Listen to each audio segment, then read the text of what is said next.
Gloria a Dios, un fuerte aplauso para el Señor. Muy bien, gloria a Dios.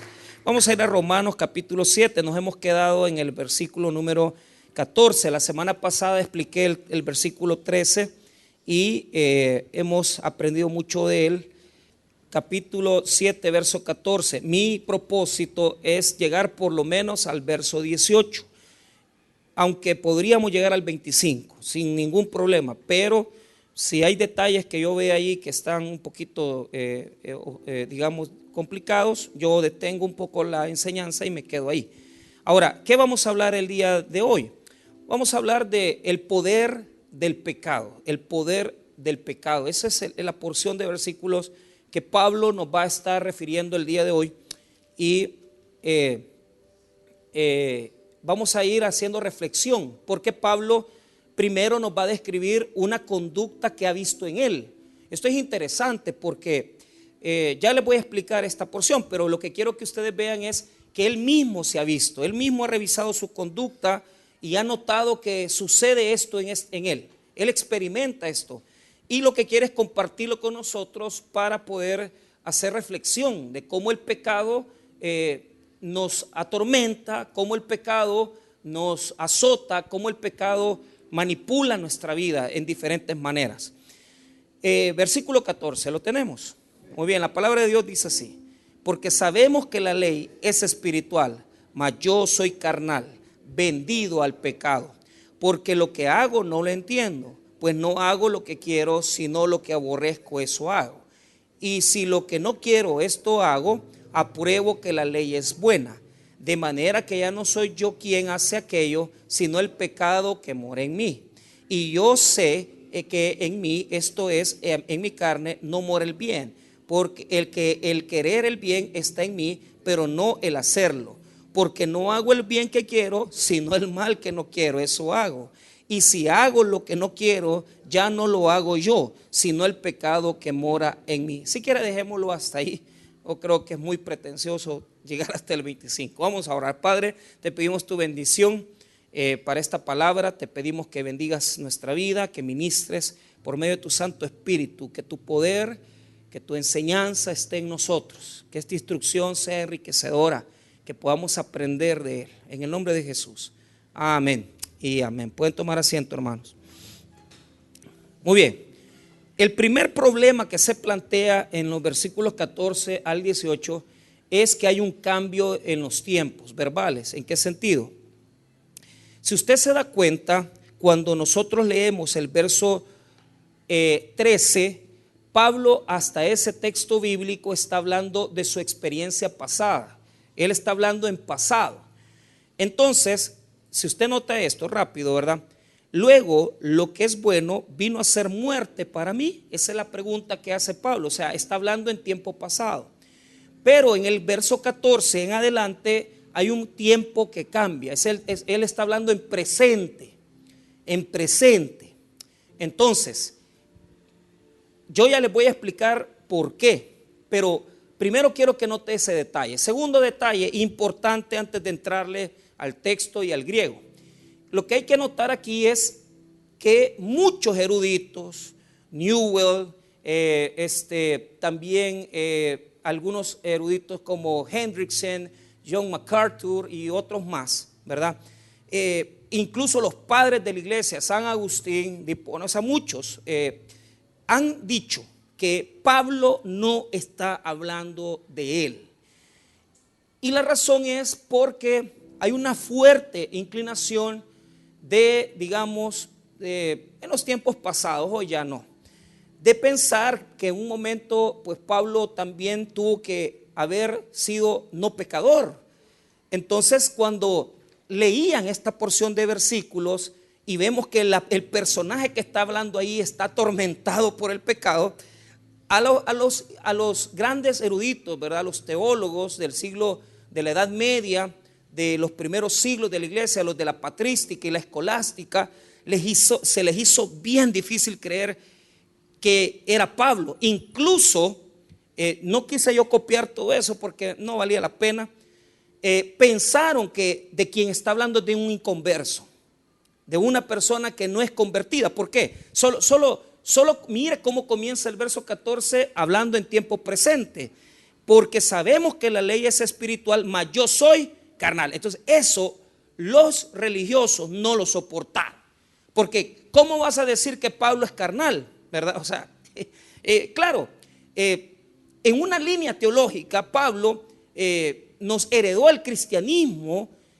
La línea teológica que nosotros seguimos como cristianos es la paulina, aunque no es la única línea teológica del cristianismo, y eso hay que dejarlo claro. Hay una línea gnóstica, hay una línea joánica, hay una línea, digamos, de Pedro, podríamos decir, pero eso lo evalúa Víctor Codina, otros estudiosos del movimiento de Jesús también, ¿verdad? Y sus orígenes. Pero lo que dice es, ¿cómo Pablo va a ser carnal? Pues es que ese es el punto, ¿verdad? O sea, los grandes eruditos modernos están más que claros que es Pablo el que está hablando de sí mismo, porque no hay problema en decir que Pablo ha pecado. Entonces no tiene que haber problema con decir que el apóstol Pablo ha pecado, porque Pablo no es Jesús. Pablo es un apóstol en quien el Espíritu Santo depositó toda esa experiencia del conocimiento de Dios y por quien se nos reveló la justicia por la fe. Entonces, estos son palabras de Pablo hablando de su experiencia como un creyente que experimenta el pecado en su vida como todos nosotros, Entonces no tengo problemas en aseverar que Pablo está hablando en primera persona y está hablando de él mismo. De él mismo está hablando. No está hablando de otro, ni de un pecador, ni de un inconverso. Está hablando de él, que es un cristiano maduro. Y esto lo asevera Newell, lo asevera Hendrickson, lo asevera John MacArthur, lo aseveran los grandes eruditos en el griego. Incluso me dejó un poco así carballosa porque no mucho, pero sí se asevera que esta es la experiencia paulina, la experiencia de Pablo. Ahora, veamos un poco esto. Los que vinieron al culto el domingo por la tarde ya tienen algún conocimiento de lo que significa ser carnal. Entonces, no me voy a detener mucho en esto, solamente quiero que desglosemos los versículos. El verso 14 nos habla de la diferencia entre la ley y la carne, ¿verdad? O sea, aquí es una distinción la que Pablo está haciendo, versículo 14. Ahora, del versículo 15 hasta el versículo número 18 está hablando, hermano, del yo interior. Márquelo, porque le va a servir en gran manera. De ese yo que está dentro de él. Y ya les voy a explicar por qué es esto. Ya a ustedes les va a quedar. Voy a tratar de ser lo más claro posible, porque también no hay límites, no se puede ser más claro y a veces le cuesta a uno también explicar. Pero vuelvo a repetir, el verso 14 nos hace la diferencia entre la ley que es espiritual y el hombre, el ser humano que es carnal. El verso 15 hasta el verso 18 está hablando del yo interior, del yo. Y lo estoy hablando como el yo como conciencia. O sea, aquí Pablo está diciendo, esto es lo que yo estoy experimentando en mi interior, esto es lo que yo estoy experimentando en mi vida. Y yo creo, hermano, que esto es la experiencia de todos nosotros.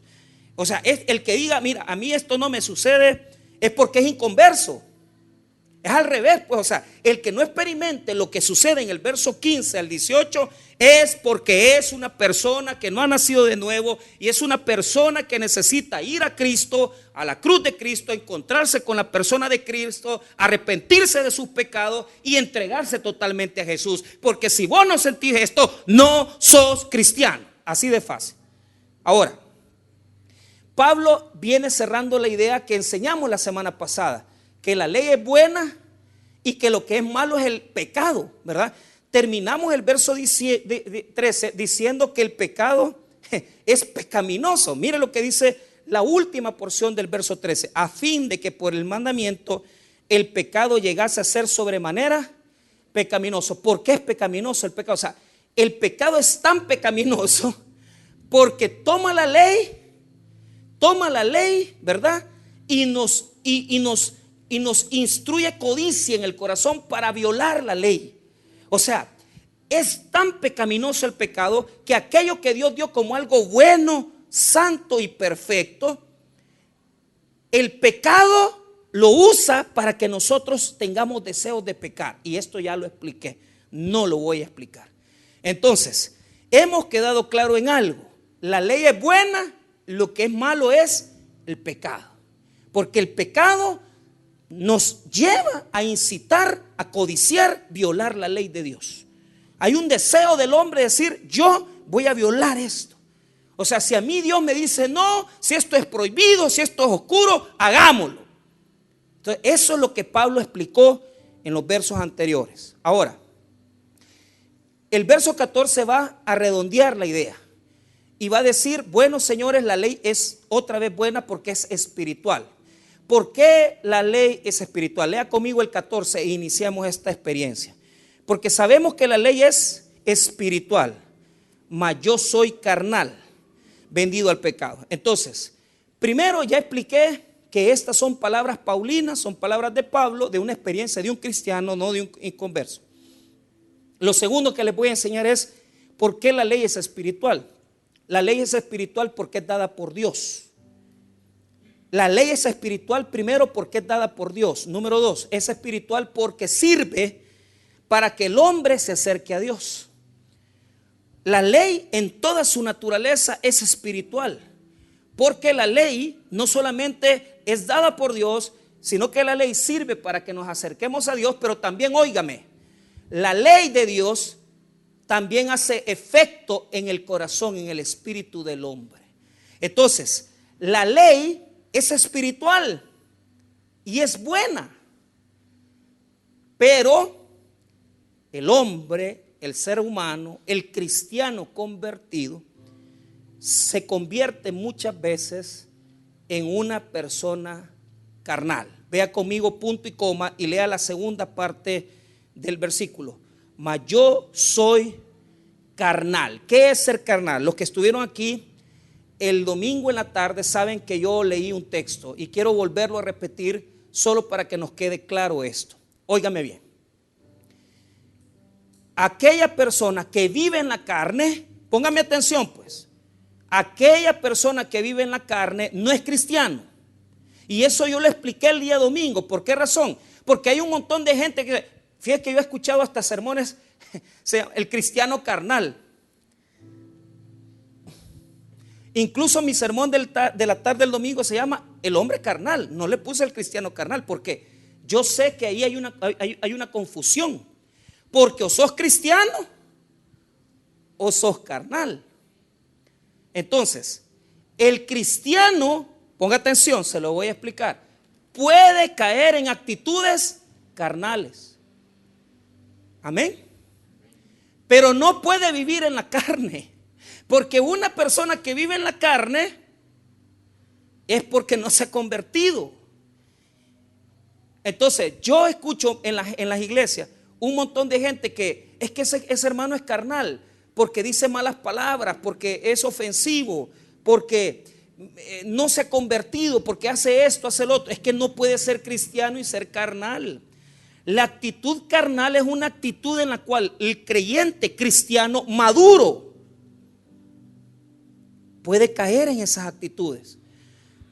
Muchas veces es el recién convertido, está buscando una conversión en Dios, está queriendo hacer un esfuerzo, pero también, hermanos, la actitud particular de la persona carnal es que se comporta como una persona inmadura, que se comporta como una persona que no tiene madurez espiritual.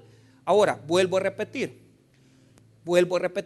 el cristiano puede caer en actitudes de carne, pero no es dominado, o sea, no puede tener una vida carnal. Y cuando yo hablo de la carne, póngame atención, esta es otra diferencia. Hay gente cristiana que se azota en la carne, que se pega en la espalda y se azota y dice, y ayunan porque quieren castigar la carne. Si usted va a castigar la carne, no la castigue con ayuno, porque el ayuno no es para castigar la carne, porque esa no es una idea cristiana. Esa es una idea gnóstica que aborrece la carne. Jesús ama el cuerpo. Y Jesús ama tanto el cuerpo que cuando nos resucite nos va a dar un nuevo cuerpo. Y dice que va a pedir los restos de los muertos para darnos también una resurrección. Entonces, ¿cómo vamos a aborrecer la carne? O sea, el cuerpo es bueno, el cuerpo no es malo, pero en el cuerpo habita la naturaleza carnal. Y la naturaleza carnal es lo que nos identifica con lo que éramos antes, el viejo hombre. La carne representa todo lo caído que usted tuvo un día en su vida. Usted ya tiene una nueva criatura, pero de repente la carne le pide sexo. La carne le pide trago, la carne le pide soberbia, la carne lo hace orgulloso, la carne lo hace independiente de Dios. Mire, hay personas que no se han dado cuenta que son carnales. ¿Y sabe por qué? Porque no toman en cuenta a Dios en ninguno de sus caminos. Si es que no es carnal solo aquel que dice malas palabras, que es infiel. No, es carnal todo aquel que se independiza de Dios, porque no pone su confianza en Dios, sino que en su propia carne. Entonces, cuando habla de personas carnales, está hablando de un cristiano que tiene un tropiezo en su vieja naturaleza, que comete faltas de las antiguas que antes cometía, pero que él siente esa falla en su corazón. Y él dice: ay, la regué, hombre. Si yo soy cristiano, hombre, si yo ya nací de nuevo, yo tengo a Cristo en mi corazón, ¿por qué le dije esto a esta muchacha? ¿Por qué le hablé a esta persona? ¿Por qué dije estas malas palabras? ¿Por qué yo hice esto? Yo ya no soy igual que antes. Entonces, la naturaleza carnal ha quedado en el cuerpo humano como lo último, y no se puede erradicar de nosotros. Vamos a tener que vivir con esa naturaleza carnal toda la vida. El punto es que como cristianos podemos caer menos en esas fallas carnales. O sea, la lucha de nosotros es constante, perseverante. Cada día tenemos que luchar para vencer la carne de nuestra antigua naturaleza. Entonces, escuche lo que dice esto, para que entendamos la idea de lo que es carnal. Ahora, voy a establecer bien esto. Solamente, póngame bien, los cristianos podemos caer en actitudes carnales. Vuelvo a repetir, solamente los cristianos podemos caer en actitudes carnales, pero vivir en la carne, no. Usted no puede vivir en la carne, porque Dios aborrece la carne. ¿Podemos caer en actitudes carnales? Claro que sí. Pero no vivimos en la carne. Primera epístola a los Corintios, capítulo 3. Vea conmigo, allá adelante. De manera que yo, hermanos, no pude hablaros como a espirituales, sino como a carnales, como a niños en Cristo. Ahora, ponga atención. Esa es una condición.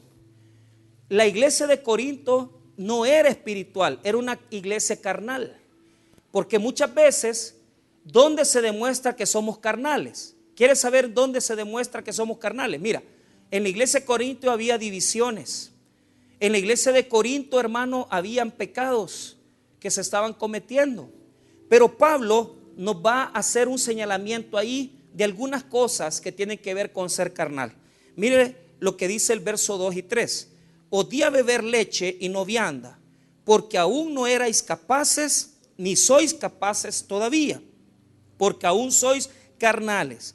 Pues habiendo entre vosotros celos, contiendas y disensiones, no sois carnales y andáis como hombres. Mire lo que dice. O sea, una característica de las personas carnales es que son celosas, tienen contiendas y disensiones. La naturaleza antigua nos lleva a tener conflictos entre los mismos hermanos, conflictos entre nuestro propio cuerpo cristiano. Y cuando nos comportamos de esa forma es porque somos carnales, porque la iglesia estaba dividida. Unos estaban siguiendo a Pablo, otros estaban siguiendo a Cefas, a Pedro, otros estaban siguiendo a Apolos, y la iglesia estaba dividida. Por eso es que Pablo pone en 1 Corintios 13 el himno del amor, porque la iglesia necesitaba conciliar sus problemas. Ahora, cuando yo no sabía que esto lo íbamos a tocar este día, Pero para que quede claro esto, si usted pasa a 1 Corintios 2, verso 14, mire lo que dice.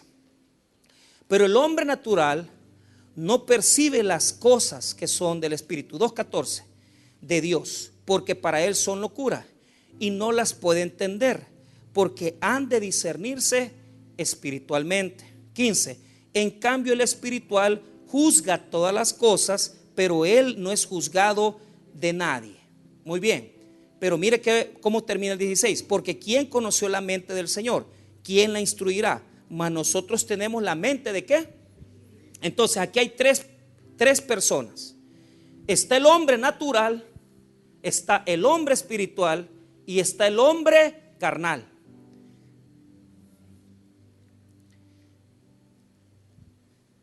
El hombre natural es el hombre que se deja ir por sus instintos, no tiene el conocimiento de Dios, es inconverso, no cree en Cristo Jesús, no sabe nada de Dios, sabe poco de Dios. Pero ¿cuál es el problema? Este hombre natural no depende de Dios, no tiene el Espíritu Santo en su vida. Entonces, el hombre natural, porque algunas personas dicen, es que mire, los carnales son, es que no son, es que son inconversos. No, vuelvo a repetir. El hombre natural es el inconverso. El hombre espiritual es el cristiano que tiene la mente de Cristo. Y el carnal es el cristiano que cae en las faltas de la antigua naturaleza. El cristiano que cae en las faltas que cometíamos antes. Tenemos que entender esto. No confundamos al cristiano, ¿verdad? Al creyente que por acciones determinadas de su carnalidad cae en esas acciones con aquel que es inconverso. Ahora, por eso yo fui muy determinante. El cristiano no puede vivir en la carne. Por eso decir que es cristiano carnal no encaja, porque o sos cristiano o sos carnal, ¿verdad? O sea, si vivís en la carne, simplemente no sos cristiano, ¿verdad? Ahora, cuando la Biblia dice sois carnales, quiere decir que son cristianos, pero que caen en faltas espirituales, en faltas que no termina uno de agradar a Dios. Eso quiero dejarlo claro. Puede ser, póngame atención en esto. Mira, por ejemplo, yo te voy a decir una cosa y te voy a abrir mi corazón. Si a mí hay un culto que me cuesta predicar, es el lunes, hermano. Porque yo vengo cansado del domingo y a veces no tengo el tema del lunes y qué voy a predicar y de dónde. Entonces es una lucha en mí porque yo quiero descansar, yo quiero reposar. Pero entonces ahí está aquella cosa que uno dice, ay, pero es que tengo que hacer el sermón, tengo que predicar. Para mí es fácil venir y decir, mire, predíquelo usted, predique cualquier persona. Pero Dios me dice, no dejes ese culto.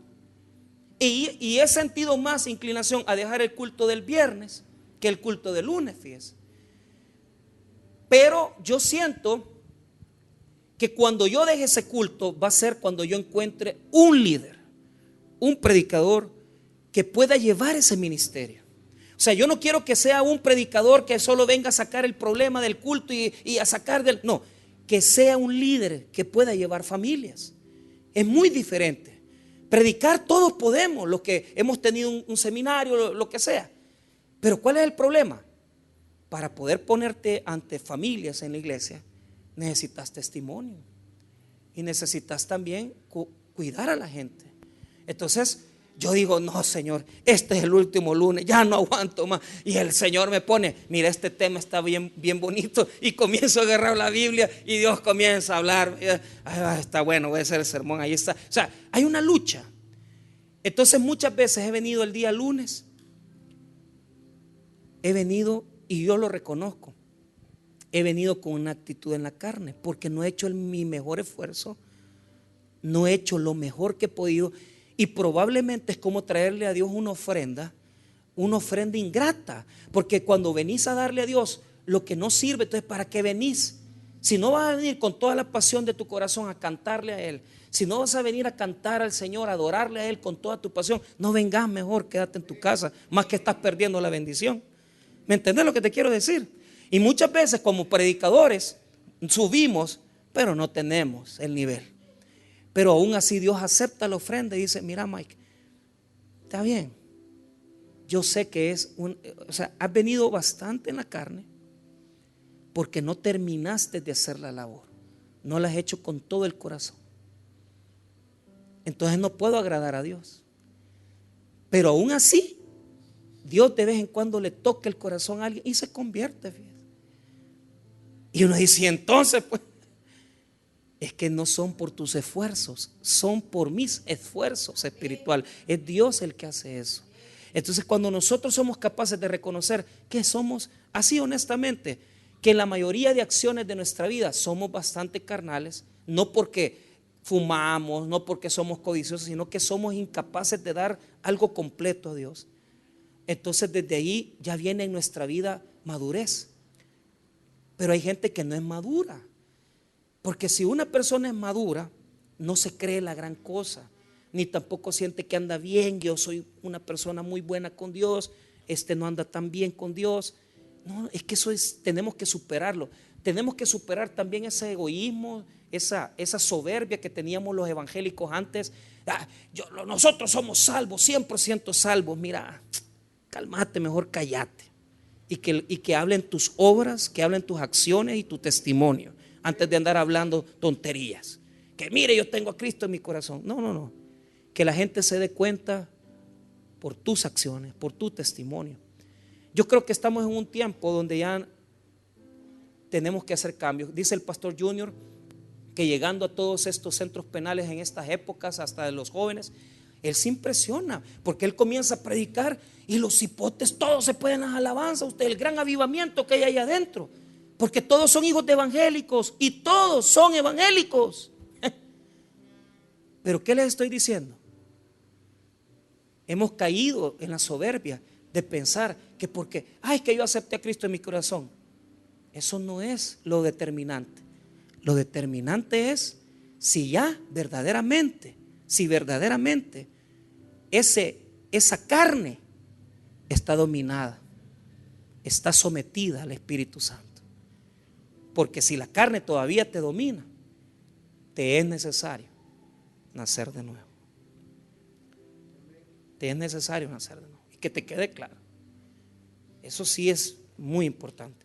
Ahora, vemos entonces un resumen. Está el hombre natural, que es un inconverso, que no tiene conocimiento de lo espiritual ni nada.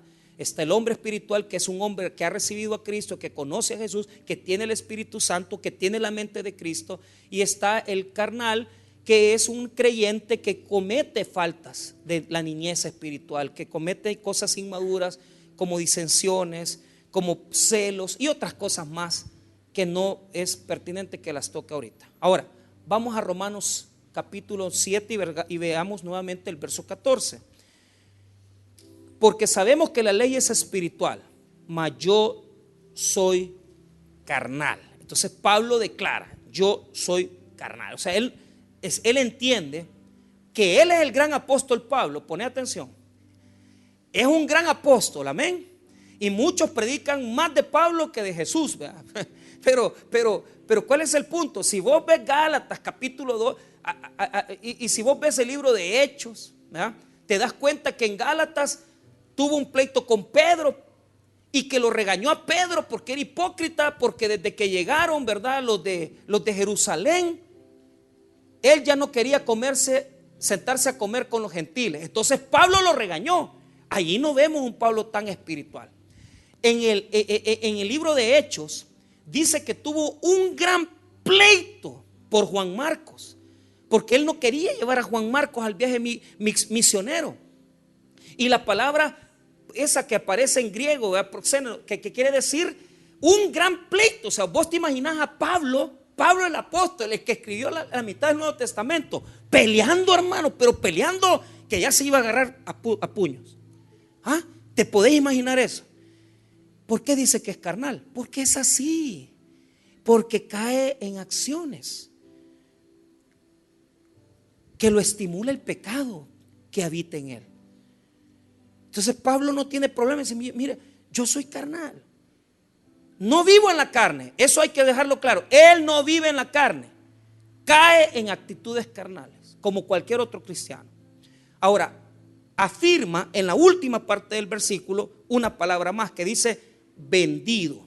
Ser vendido. Ser vendido, la palabra que ocupa ahí es una palabra, vendido al pecado, es una palabra que se traduce como vendido como esclavo. Pero hay un problema, poneme atención. Ya en el capítulo 6 él ha dicho que la antigua naturaleza, el viejo hombre está muerto. Entonces aquí hay un conflicto teológico. ¿Por qué? Vaya conmigo a Romanos 6, verso 6. Mire lo que dice: sabiendo esto, que nuestro viejo hombre fue crucificado juntamente con él, para que el cuerpo del pecado sea destruido, a fin de que no sirvamos más al pecado. Muy bien, el verso 6 dice Pablo que el viejo hombre fue crucificado con Cristo. Verso 7, porque el que ha muerto ha sido justificado del pecado. O sea, el que ya murió, o sea, el que ya murió al viejo hombre, ha nacido de nuevo y ya el pecado no tiene dominio sobre él. Verso 11, así también vosotros consideraos muertos al pecado, pero vivos para Dios en Cristo Jesús, Señor nuestro. Verso 14, porque el pecado no se enseñoreará de vosotros, pues no estáis bajo la ley, sino bajo la gracia. Verso 16, no sabéis que si os sometéis a alguien como esclavos para obedecerle, sois esclavos de aquel a quien obedecéis, sea el del pecado para muerte, o sea de la obediencia para ¿qué? Para justicia. Entonces, todos estos versículos dicen que a mí el pecado ya no más. Yo ya morí, el viejo hombre está crucificado. Yo ya morí al pecado. El pecado ya no tiene nada conmigo, ya no me enseñorea. Pero ahora en el 7 dice que sí, es vendido el pecado. Y la palabra, esa palabra pépranos en griego quiere decir comprado en el mercado de esclavos. ¿Qué quiere decir? Que como antes en la antigüedad se vendían jóvenes y se vendían adultos. Entonces usted vendía un esclavo como quien vende una gallina en el mercado. Entonces usted decía, este esclavo ¿cuántos años tiene? Tiene 20 años. Entonces como tenía una larga vida, se compraba caro. Si el esclavo tenía estudios, tenía preparación, era más caro todavía si sabía leer. Y si el esclavo era un anciano, valía poco, porque poco podía hacer con la fuerza. Pablo con esa palabra en griego quiere decir que él es vendido en el mercado de esclavos. ¿Pero a quién? Vendido al. Entonces en el 6 me estás diciendo que el pecado nada que ver, y en el 7 me estás diciendo que sos esclavo del pecado. Es que aquí está la cosa. Cuando yo enseñé el capítulo 6, les fui repitiendo en las enseñanzas que esta era una afirmación legal, porque jurídicamente ya el viejo hombre no tiene dominio sobre mí. Pero cuando llegamos al versículo 14 se llama la práctica, la fe práctica de la vida cristiana. Entonces a mí espiritualmente el pecado ya no me domina, el pecado ya no me somete.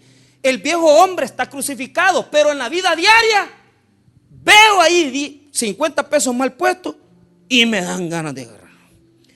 Veo una mujer que no me dan ganas de ver.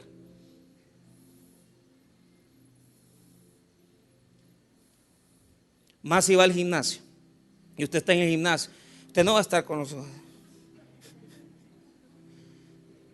Más si va a las 4 de la tarde, no puedes, tiene que cerrar los ojos, por favor. Yo por eso a las 12, a las 2 de la tarde voy, para no andar viendo nada. Yo me hago el ciego, me quito los lentes. Pero es mentira, siempre siento el diablo a la par. Entonces, pero vaya, les hago una pregunta: ¿por qué somos vendidos? Porque en la vida práctica estamos rodeados de ocasiones donde podemos fallarle a Dios. Diariamente usted y yo tenemos que bregar con el pecado, tenemos que bregar con las malas palabras, tenemos que bregar con la gente pícara, tenemos que bregar con situaciones de pecado, tentaciones que se presentan en nuestra vida. Somos vendidos al pecado porque aunque espiritualmente Jesús ya me salvó, espiritualmente Jesús ya me rescató, espiritualmente el viejo hombre está muerto a la par de Cristo, pero yo vivo la vida humana, yo vivo la vida común, y en la vida común hay ocasiones de caer. Hay pecado todo el día. Hay pecado en Facebook, hay pecado en televisión. Entonces Pablo se da cuenta de una realidad: no podemos escapar. Tenemos que convivir con el pecado todos los días. Estamos vendidos al pecado, somos vendidos al pecado, somos vendidos al pecado. Pero ahí es donde demostramos que somos cristianos.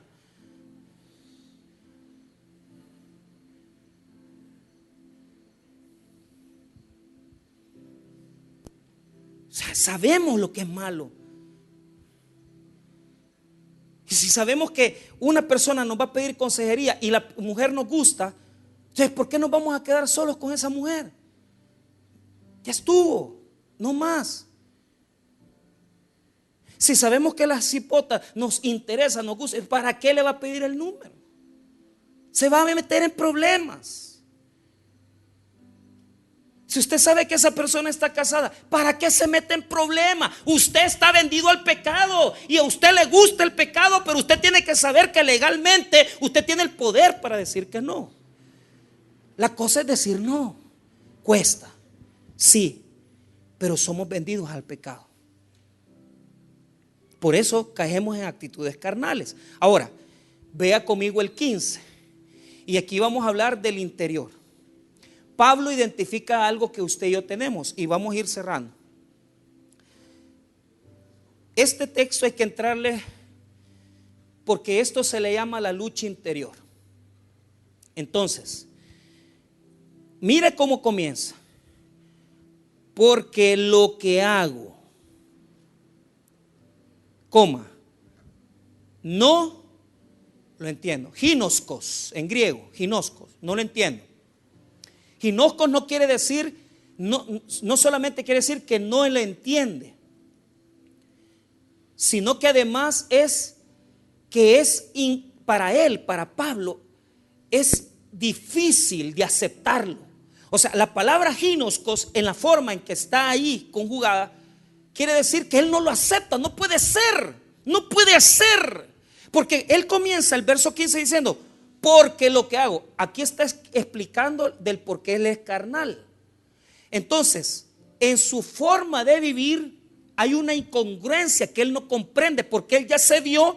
Él dice: hey, ¿por qué soy así? Mire, fíjese que a veces yo me he puesto eso, porque yo digo, yo estoy viniendo de orar, y me pasó la última vez cuando mi esposa venía de México y la iba a ir a traer a San Salvador. Yo estaba orando, estaba con la gran pasión, con la alabanza, y de repente mi suegra: vamos a ir a traer a Cintia.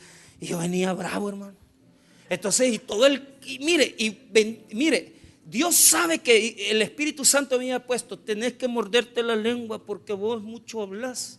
Entonces, pero todo el camino, hermano, todo el camino de mi chapa, todo esto, llegué al Boulevard del Ejército, había una fila de carros, había una trabazón, y yo: Espíritu Santo, dame paciencia para que mi suegra no me saque de onda, porque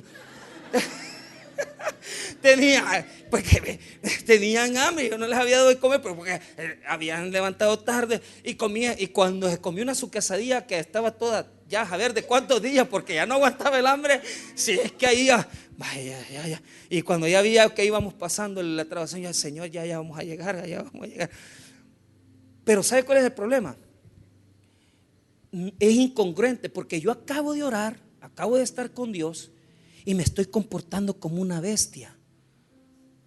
¿Me entiende lo que le quiero decir? ¿No le ha pasado eso? Que usted viene de la oración y de repente el diablo se le mete. Eso pasa, le pasa a todo mundo, pasa en nuestras vidas, pasa siempre. Porque esa palabra de hacer, porque lo que hago, catargeo, o sea, una vida práctica. En la vida práctica Pablo no entiende por qué él se comporta así, y no lo entiende ni lo acepta. No puede aceptar por qué es así. ¿Y cómo es él? Esa es la pregunta que vamos a hacer. ¿Por qué? Porque lo que hago es catargeo en griego. Catargeo quiere decir un estilo de vida. O sea, su vida siempre es así. Y él no le entiende porque es así. Él no entiende porque es así. Igual yo no entiendo por qué soy así. Porque puedo estar recién yo orando y pidiéndole a Dios, y de repente mi esposa me dice algo y me saca de onda, y el diablo le sale a uno.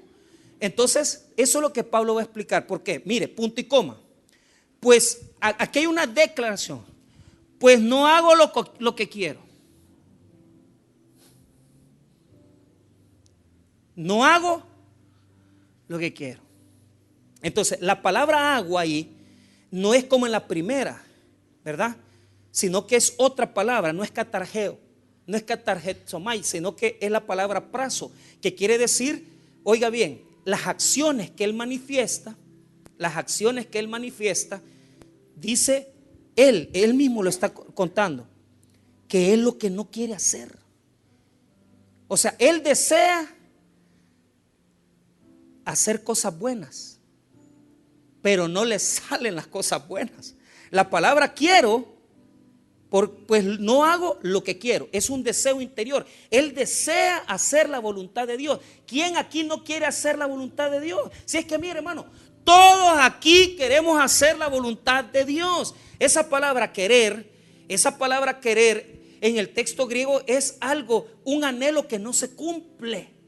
Un anhelo que no se cumple, porque usted pasa deseando, mañana voy a ser bueno, mañana voy a ser así. Pero ¿qué es lo que termina pasando? Sino que termina haciendo lo que usted aborrece. Y eso que aborrece es violación de ley. Entonces uno pasa deseando ser un hombre de Dios, uno pasa queriendo ser una mujer de Dios. Usted, yo no, porque yo no quiero ser mujer. Pero yo estoy claro que aquí hay mujeres que quieren ser mujeres de Dios, ¿sí o no? Hermanas, sean mujeres de Dios, cuiden su testimonio, cuiden su forma de vestirse, cuiden su coqueteo, cuiden lo que hablan, cuiden su comportamiento, sean mujeres de Dios. Varones, sean varones de Dios, cuiden sus ojos, cuiden su corazón, cuiden lo que miran, cuiden lo que leen en la Biblia. Uno desea, pero termina siendo totalmente lo contrario. Y lo que aborrece es lo que uno hace.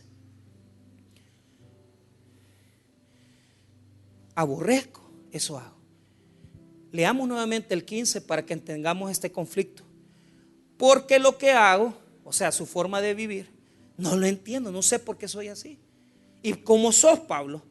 Pues no hago lo que quiero, porque yo en mi corazón deseo cosas grandes de Dios. Yo deseo orar, yo deseo servir, yo deseo ser bueno. Pero termino haciendo lo que aborrezco. No esa es nuestra realidad. No es esa nuestra realidad.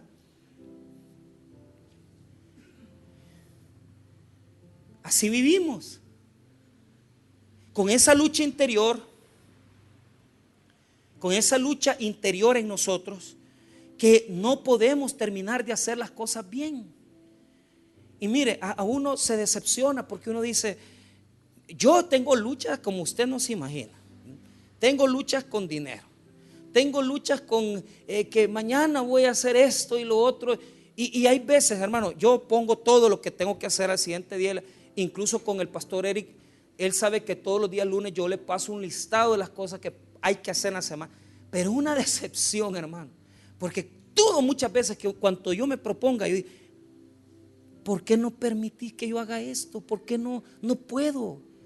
Entonces es la manera en la cual debemos de entender que aunque anhelamos en nuestro corazón ser correctos, a esto yo le llamo el yo regenerado. El yo regenerado pide ser bueno, el yo regenerado pide ser correcto. Pero ¿sabes cuál es el problema? Que terminamos haciendo lo contrario. Terminamos haciendo lo contrario. Y no es una forma de incitarles a que se decepcionen. Porque fíjese que hay un yo que es aquel que tiene todo cristiano dentro, que está nacido de nuevo, que está regenerado y anhela las cosas buenas de Dios, anhela las cosas santas de Dios, anhela lo que es bueno de Dios. Pero el problema es que no nos sale. En la práctica no me sale completo. No salgo. Pero en el corazón, a mí me pasa el verso 16, que a pesar que a mí no me salen las cosas, Por eso yo afirmo, la ley es buena. El que es malo soy yo. La ley no puede ser mala, la ley es buena. El que es malo soy yo, porque hay algo dentro de mí que aunque yo anhele hacer las cosas buenas, termino haciendo las cosas malas. Verso 16. Y si lo que no quiero, esto hago, apruebo que la ley es buena. Entonces, allá en el fondo, usted sabe, porque aunque se esté acostando con una mujer que no es su esposa, usted sabe que la está regando. Usted sabe que la está regando. Y usted sabe que está violando la ley de Dios. Y usted sabe que el malo es usted y que Dios es bueno. Y usted sabe que la ley es buena. Entonces esa es la decepción del hombre, que aunque anhela ser bueno, aunque anhelamos querer cambiar, fracasamos constantemente en nuestras obras, fracasamos constantemente en nuestra vida, fracasamos constantemente en las cosas que hacemos. Y mire, es un quebranto muchas veces, porque uno dice, ¿por qué dije esto? ¿Por qué la mala palabra? ¿Por qué la misma cosa? Cámbiame, Señor, cámbiame, Señor. Entonces, ahora voy a explicar por qué. ¿De dónde sale esa actitud? ¿Por qué es que nosotros nos comportamos de esa manera? ¿Por qué es que deseamos lo bueno y terminamos haciendo lo malo? Verso 18, y ahí Pablo el 17, ahí lo va a explicar. La razón del por qué deseamos ser buenos, deseamos cumplir la ley de Dios, pero terminamos haciendo todo lo incorrecto.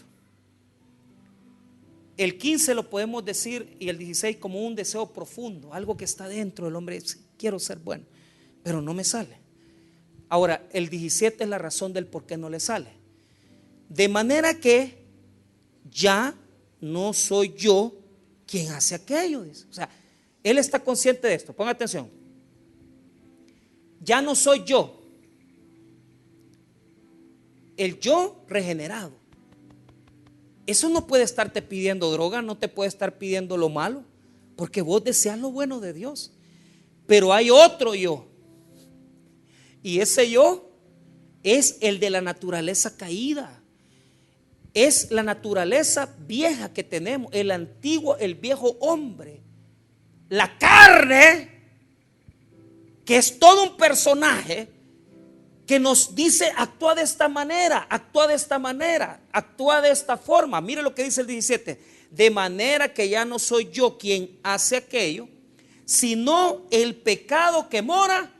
Y mire, cuando dice mora, la palabra casa en griego, koinos, oikonomos, la vivienda de todos, ¿verdad? O sea, quiere decir que el pecado está ahí bien sentadote ahí, hasta tomándose un fresco, una Coca-Cola, y aquí le voy a meter gol a este. Y él está bien apoltronado porque él hace lo que quiere en la vieja naturaleza, pero no en la naturaleza nueva.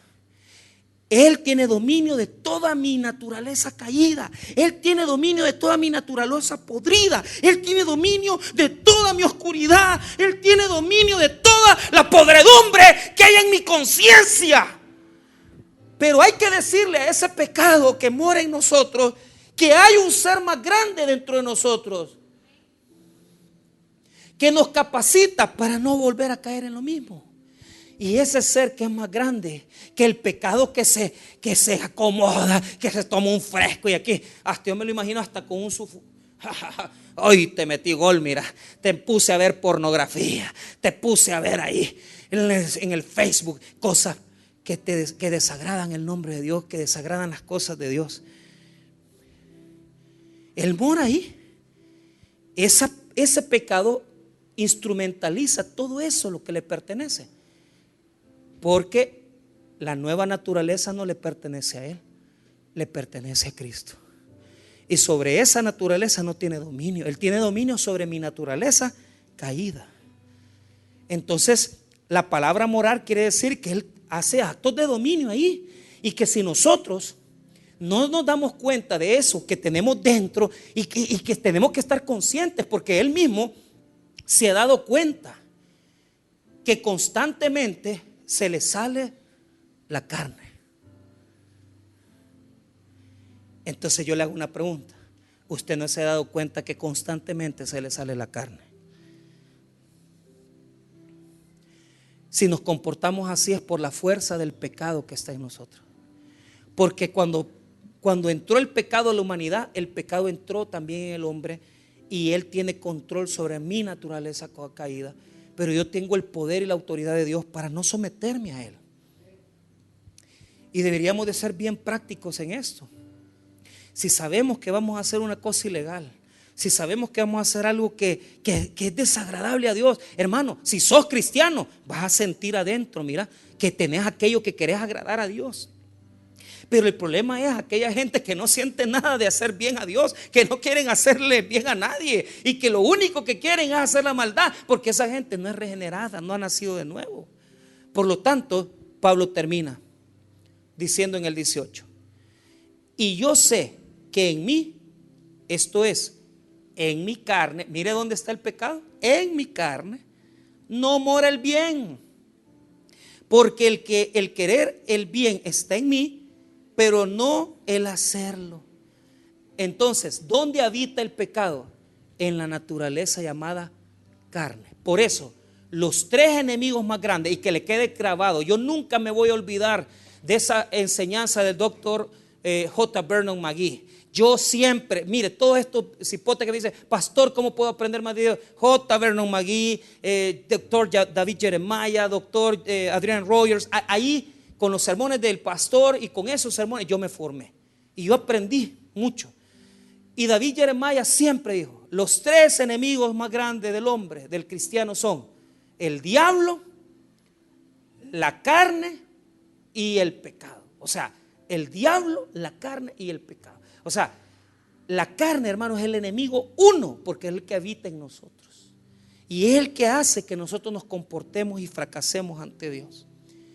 La pregunta que yo les digo ahora, en esta noche para cerrar, es así, pero evalúese usted. ¿Usted es un cristiano que cae en actitudes carnales? ¿O es un hombre o una mujer que vive en la carne? Si usted tiene un deseo, un anhelo de Dios, de querer hacer su voluntad, y fracasa porque no le sale bien todo, no termina de hacer todo bien, tropieza, salen de usted cosas que no deben, pero está luchando para cambiar. Allá adentro habita el Espíritu Santo. Y eso lo vamos a ver cuando lleguemos al capítulo 8. Por eso, pobre Pablo, porque en la otra semana vamos a ver el verso 24 y dice, miserable de mí, dice, o sea, se siente tan infeliz, así como muchos que estamos luchando por dejar algo, que estamos luchando por querer dejar alguna cosa y no podemos porque se nos sale lo malo. Pero la pregunta es, ¿usted cree que verdaderamente Cristo habita en usted? ¿Usted cree que Jesús habita en su corazón? Porque si Cristo habita, usted tiene el poder para vencer la carne. Si Cristo no habita en tu corazón, no vas a poder vencer la carne. La carne va a dominar tu vida y va a fracasar tu propósito y tu futuro. Nosotros somos de Cristo, hemos nacido de nuevo y tenemos un anhelo por hacer la voluntad de Dios. Vamos a orar, hermanos. Padre, te damos gracias por tu palabra, gracias por tu misericordia.